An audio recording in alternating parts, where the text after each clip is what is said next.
はーい、藤子です。今日はね、赤大根をね、手に入れてしまったんだよね。なんかね、この赤を活かしてあげた料理がいいもんねと思ったから、まあ無難にね、酢の物にしてみようかなと思いますよ。甘酢漬けっていうのかな。で、このアップルカッター買ったからさ、これで皮抜けんかなと思って。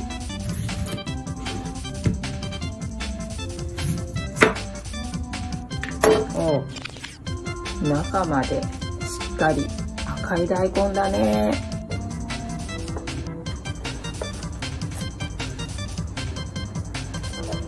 よし、これ使えるかな。えい、どうだ。お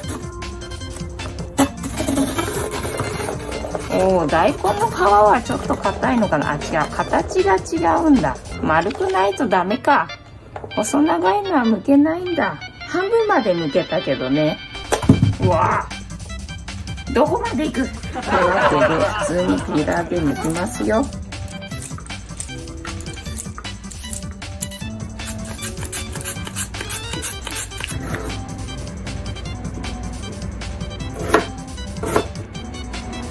まあこんなもんかな。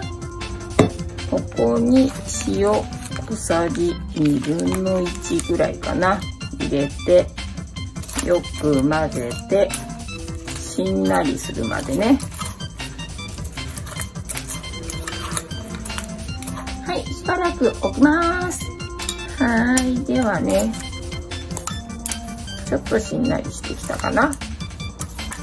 15分か20分か30分か、まあそんくらい水気が出てくるので、これを切っていきます。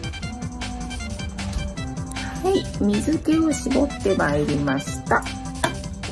砂糖を 35g、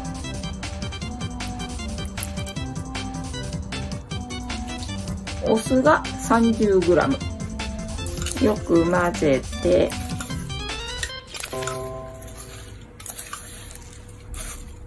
これでね、冷蔵庫で一晩ぐらい寝かせたら美味しく食べられると思います。はい、ではね、一晩経ってどうなったか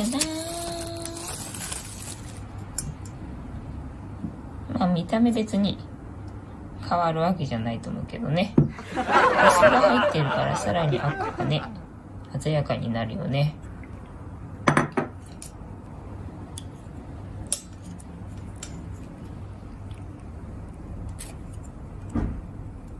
こんな感じかね。どう可愛く持っていいかわかんないね。柚子の皮とかあったら飾りにね、上に乗って乗っけてあげたらちょっとは可愛らしくなるかもね。じゃあちょっと味見してみますよ。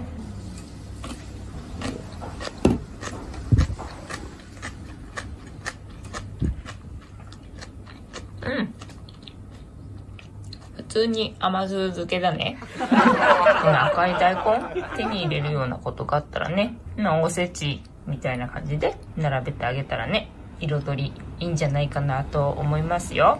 あとはまあ普段食べるようだったらね、こんな丸のまんま薄くスライスしないでいちょう切りっていうのかなにしてあげたらね、食べやすいからいいんじゃないかなと思いますよ。